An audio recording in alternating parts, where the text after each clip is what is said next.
আসুন ইবনে হাম্বল। আমাকে এখানে কেন এনেছো? বসুন।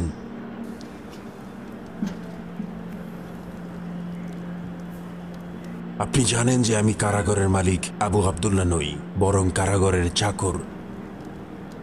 কিন্তু আমি আপনাকে চিনি ইবনে হাম্বল। আমিও চিনি আপনাকে।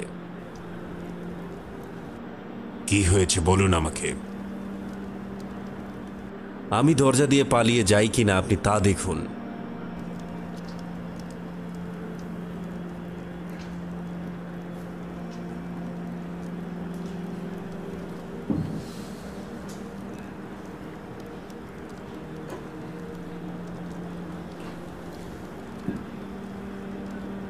আমি আপনার নিকট রাসূল সাল্লাল্লাহু আলাইহি ওয়াসাল্লামের একটি হাদিসের ব্যাপারে জানতে চাই। সাল্লাল্লাহু আলাইহি ওয়াসাল্লাম। কোন হাদিসের কথা বলছো? জালিম ও তার সহযোগীদের ব্যাপারে যে হাদিসটি রয়েছে সেটি কি সহিহ? জালিমদের ব্যাপারে হাদিস তো অগণিত। এই সম্পর্কে একটি সহিহ হাদিস হলো, হাদিসের সনদের বর্ণনা দিয়েছেন আব্দুর রাজ্জাক মুআম্মার থেকে ইবনে খুতাইম, তার থেকে আব্দুর রহমান বিন সাবিত, তার থেকে জাবির বিন আবদুল্লাহ। নবী সাল্লাল্লাহু আলাইহি ওয়াসাল্লাম কাব ইবনে উজরাহকে বলেন, আল্লাহ তাআলা তোমাকে নির্বোধদের শাসনকাল থেকে রক্ষা করুন। কাব বললেন, নির্বোধদের শাসনকাল কি? তিনি বললেন, এক শ্রেণীর শাসক যারা আমার পরবর্তীতে আসবে, তারা আমার আদর্শে আদর্শবান হবে না এবং আমার পথও অবলম্বন করবে না।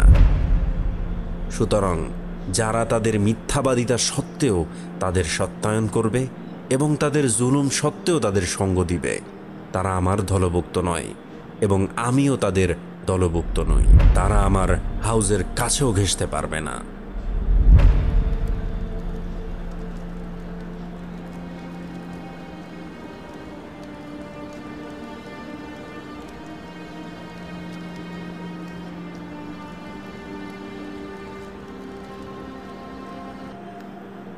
হে ইমাম, আমি কি জালেমদের সহযোগী?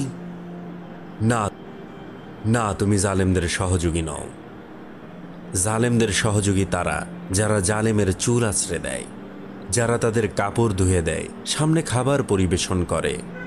জালেমদের সহযোগী হলো তারা যারা তাদের জীবন পরিচালনার ক্ষেত্রে সহযোগিতা করে।